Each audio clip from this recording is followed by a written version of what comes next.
Si pasojë e temperaturave të ulta gjatë orëve të hershme të mëngjesit, por edhe gjatë orëve të mbrëmjes, dhe si pasojë e shtresës së hollë të akullit që krijohet nëpër rrugë.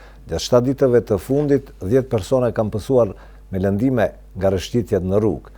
Ata kanë thyer pjesë nga ekstremitetet, por asnjëri nuk ka marrë lëndime që do të rrezikonin jetët e tyre, që të gjithë janë trajtuar në spitalin e Gostivarit dhe aktualisht gjenden për kurim shtëpiak. Temperaturat e ulta nën zero dhe acari që ka kapluar vendin ton, sidomos gjatë orëve të mbrëmjes dhe ato të mëngjeseve të hershme, janë për të rrezikshme për shëndetin e këmbësorëve dhe të mbarvajtjes së komunikacionit. Lagështia në rrugë që krijohet gjatë ditës, në orët e mbrëmjes krijon një shtresë të hollë akulli, e cila është shumë e rrezikshme për këmbësorët. Të dhënat e njësisë urgjente në spitalin e Gostivarit flasin se gjatë 7 ditëve të fundit, 10 qytetar kanë pësuar me thyrje të eshtrave si pasojë e rrëshqitjes në akull.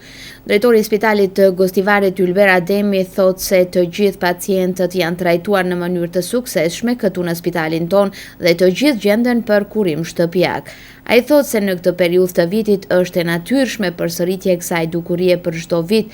Ai në këtë rast apeloi për kujdes tek drejtuesit e automjeteve që veturat e tyre të mos i ngasin me shpejtësi të lartë, sepse terrenet e rrëshqitshme mund të jenë fatale për qytetarët.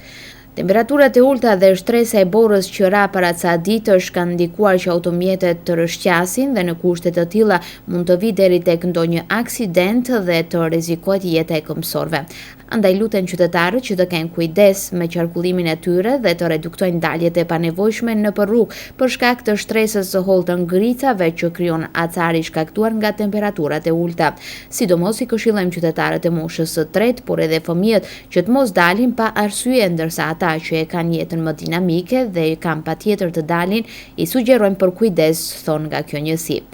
Fatmirësisht, thot Ademi, brenda periudhës së lartë përmendur, në spitalin ton nuk është paraqitur asnjë rast për t'u trajtuar nga aksidentet e trafikut. Megjithatë, nga stacioni policor në Gostivar përsërisin apelin për përshtatje të shpejtësisë automjetit me kushtet e rrugës, mbajtje të pajisjeve dimrore, si dhe shoferët që janë të dehur apo të lodhur të mos ulen prapa timonit, sepse në këtë formë rrezikojnë jetën e tyre personale, por edhe të gjithë pjesëmarrësve në komunikacion.